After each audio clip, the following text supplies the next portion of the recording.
Hi, so I want to talk about an article that I saw on the BBC News website today. And for me, this refers back to Lucy Letby in a very broad context, more particularly about our justice system, how it works, how mistakes can be made. So I really want to reflect on all that in this case. So the headline is... I've lost my cursor. Here it is. Mum of girl murdered by dad believes her death was an accident. Okay, so this is the case of, which I'm sure many of you will be aware of Simon Vickers, who has been convicted, this was in January, of murdering his 14-year-old daughter Scarlett. Now he'd claimed he had killed her in a play fight in the kitchen and it was an accident, and his partner Scarlett's mother is also adamant it was an accident. Now I want to go over this whole case, so I just go briefly over what the article says, then I'll say what I think and reflect a bit more on that. So what had happened, so it was last July. This had happened on a Friday night. The mother, she's saying it was a normal Friday night. School was over, it was like the weekend. So the daughter Scarlett, she ate her dinner. Then she went up to her bedroom to spend the evening going online and chatting with friends and stuff. Her parents sat downstairs. They watched the football and they drank some wine. Now, Mr. Vickers also smoked some cannabis, and he did that because he had some back problems which had been caused by his manual job in a factory. Okay, so that's the scenario. And about 10 o'clock, she comes downstairs and, okay, they're going to have a very late tea. I guess some people do that. So her parents, by now, they're in the kitchen. They've made spaghetti bolognese, and her mother is putting the finishing touches to the garlic bread and the spaghetti bolognese. So, oh yeah, it's the adults' tea. So this was the tea for the grown-ups because Scarlett ate hers. She went upstairs to bed. So the mother describes then that what had happened was she and her daughter were throwing grapes into each other's mouths in the kitchen. So they were having a little bit of a josh around, a bit of a food fight maybe. Then Mr. Vickers joined in. So the mother went to drain the pasta in the sink, and so the father and the daughter started roughhousing around by the back door. And then this is where it gets confusing because stuff happened very, very fast. There was a lot of chaos.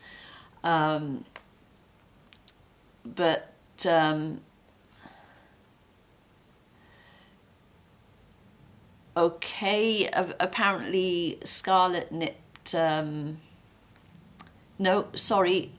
mother nipped Mr. Vickers with kitchen tongs, and he reacted. I don't know whether he said ow or stop it or whatever.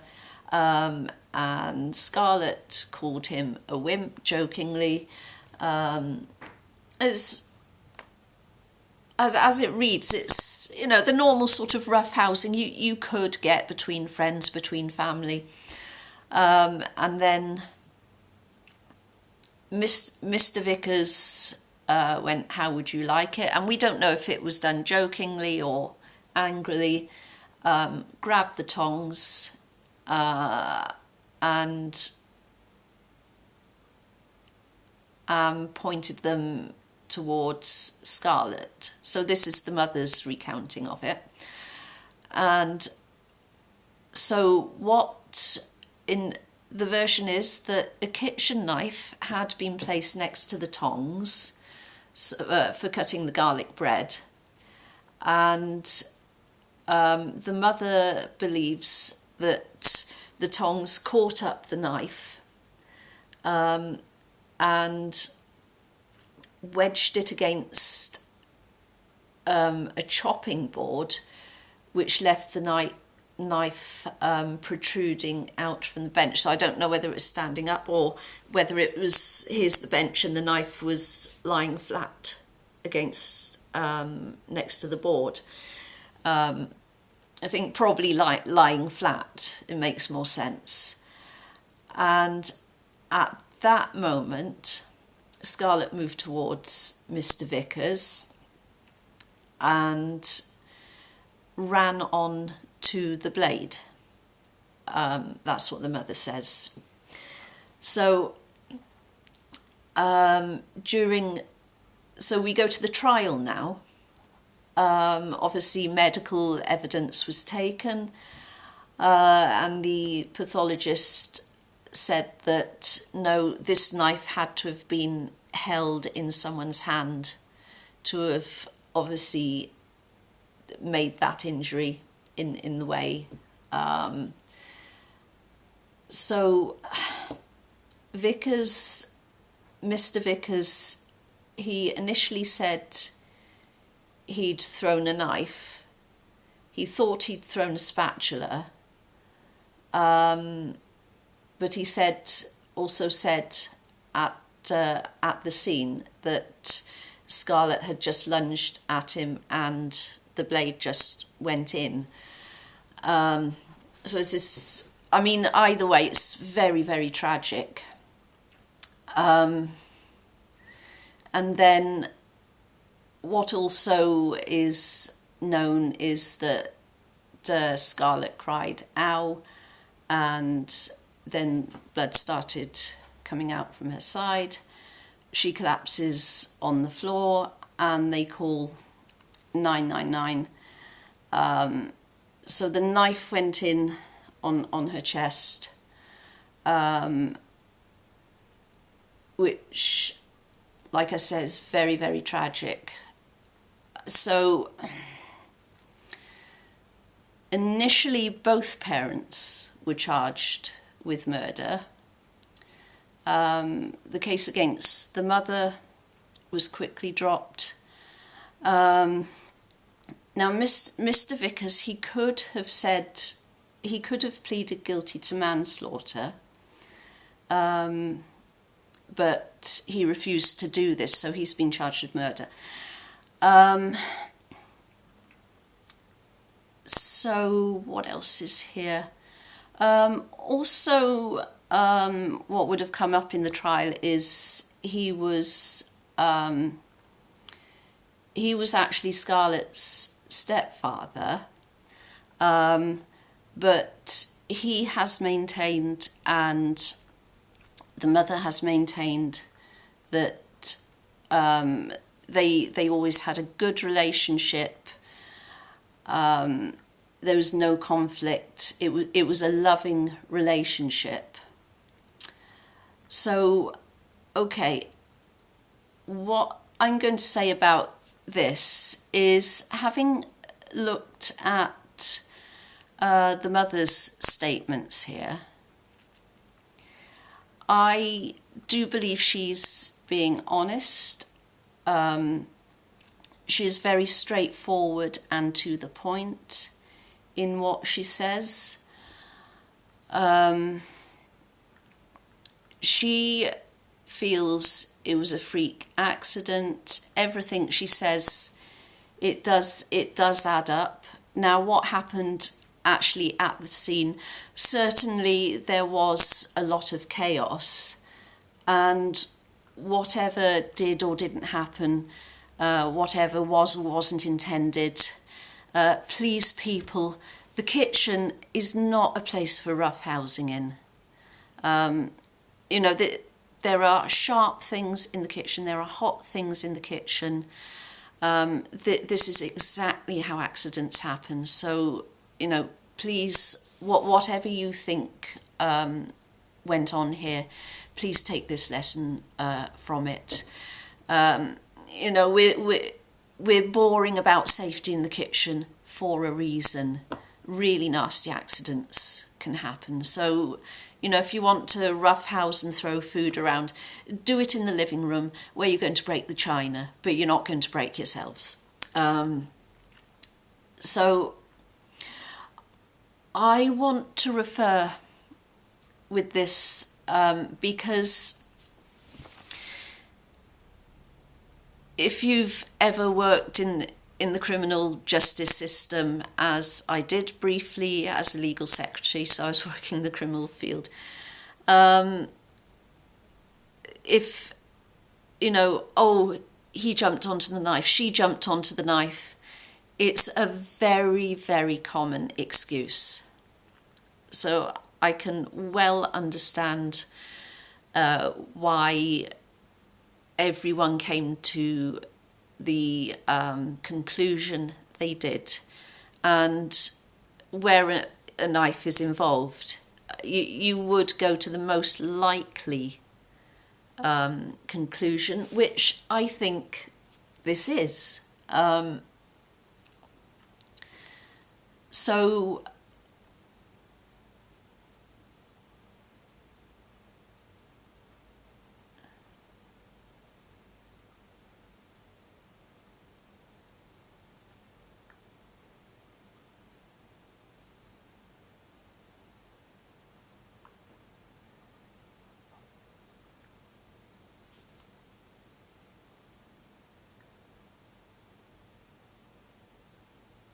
okay, so I want to refer back to a couple of American cases.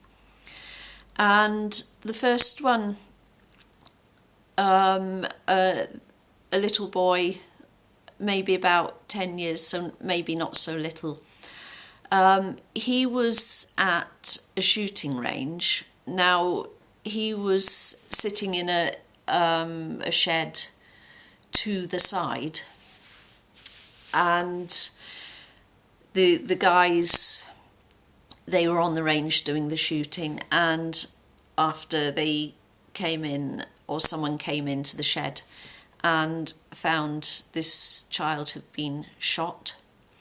You know, there was a bullet in him, and I don't think anyone was actually suspected at the time. Because no one had gone into the shed, and certainly no one had gone into the shed with a gun. So they had to work out how this had happened, and what had happened is that in the course of the firing practice, a bullet had bounced off something, ricocheted, I think, to the side or backwards or into the shed at any rate.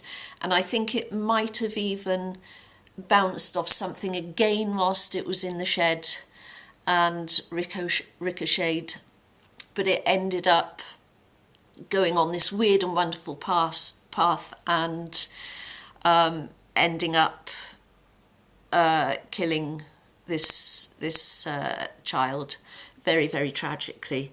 And it was a completely freak accident because everyone was, you know, handling the guns safely as they should.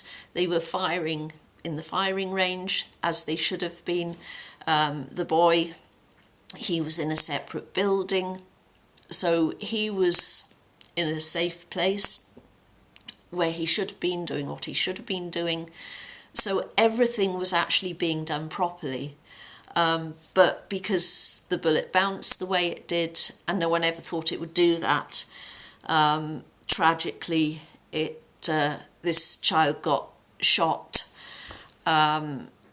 So that was a really, really freak accident.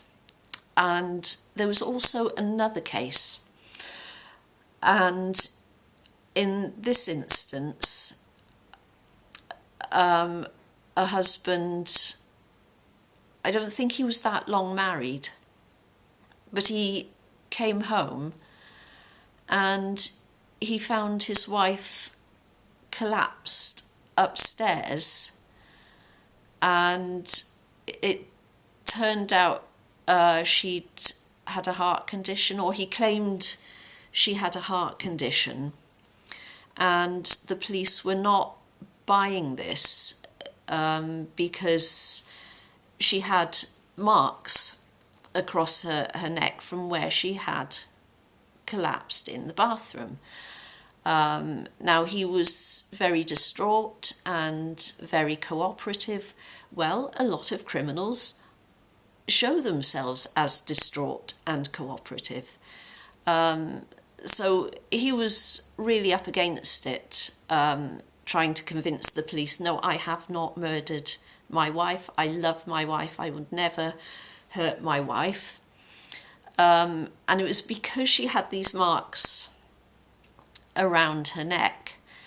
And when anyway, he managed to get a second opinion, thankfully, because obviously he was up on a really, really serious charge.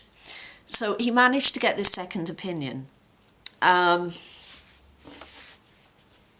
don't know if he served time for a bit before he got it, but what eventually had transpired was that there was a newspaper rack I think it was by the toilet, or a magazine rack, and she'd fallen onto it, and that's how she'd fallen. So she was resting against these this rack of magazines for ages, and that is what had caused the marks, because she'd obviously lain there for so long, and I'm not quite sure what had. So a biologist or a forensic, coroner would know what had happened after she died, and the marks remain there, how the skin reacts and stuff. But that's what it was found to be, at any rate.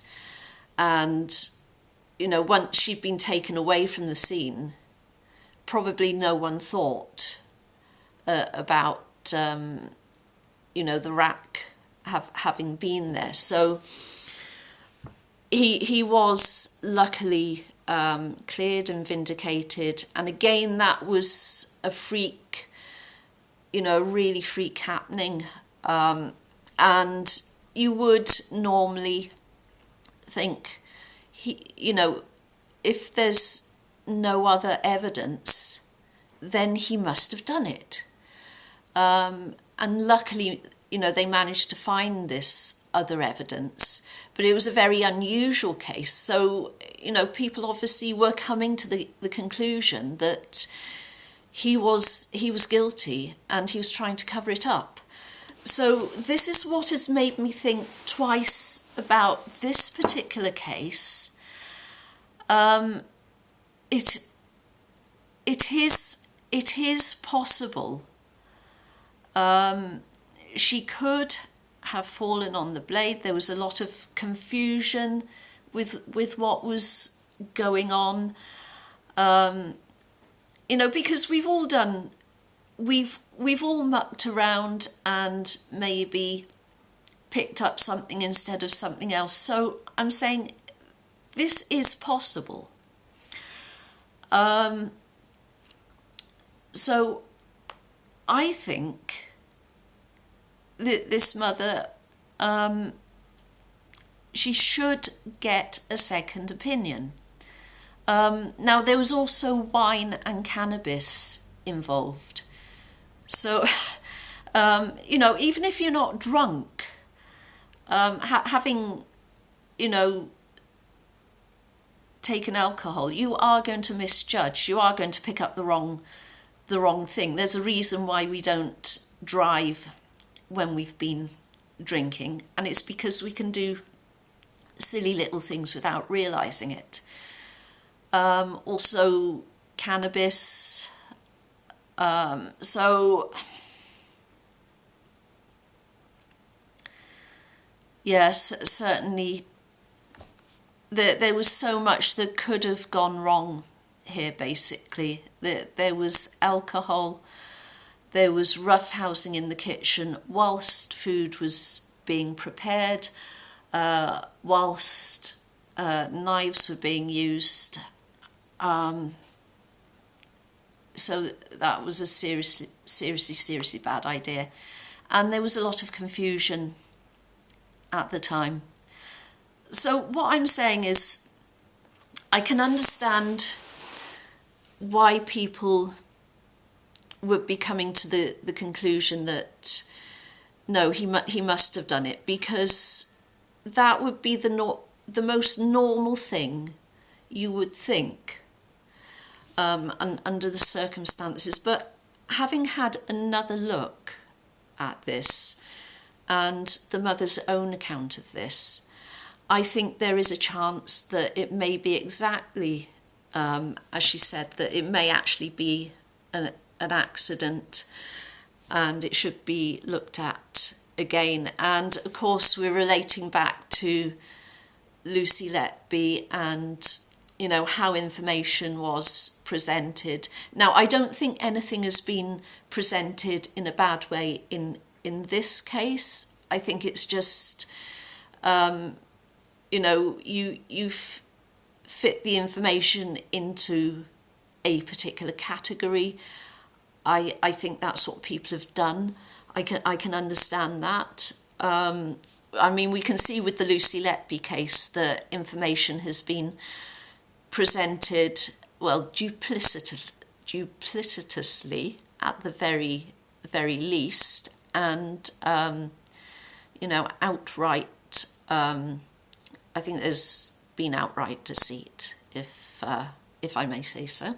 Well, I'm saying so anyway. So you can see why the jury came to that conclusion. And the same thing with the postmasters, the same thing with Andrew Malkinson. So I think when it comes to our court system, we do have more advanced tools for making sure that we really do have the right verdict. So we can research a bit more, you know, we can take more tests, you know, like chemical tests or things like that.